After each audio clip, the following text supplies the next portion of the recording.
Hi, my name is Lovio Mpoza. I'm one of the members of our workshop. I'll be bringing my skills, which is Tetra Pak making, charcoal making, and my carpentry skills. So should anyone need assistance in Afrika Burn, we'll meet there. You know my face. I'll see you there. Thank you.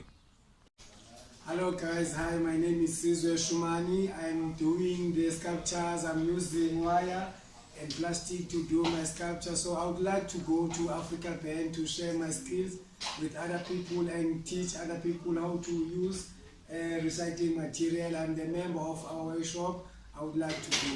Thank you. Good day everyone, my name is Nantutu Zalomsoma. I'm a member of our workshop.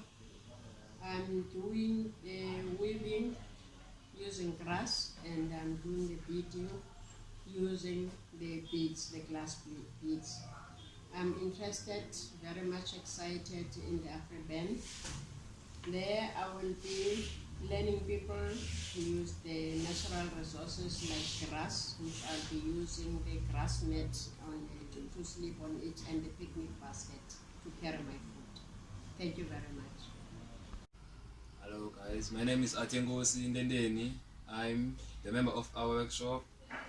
I'm doing recycling using wire and match sticks, and most of the time I'm using wool and wire. So I'm keen to go to the Afrika Burn to teach people some skills. I'm also interested in taking photographs. Hello, I'm Heath Nash. I'm the founder of our workshop and one of the members. I like to make things from plastic waste. So I think for Afrika Burn we're going to bring along some interesting materials that are considered waste and fix things and make things.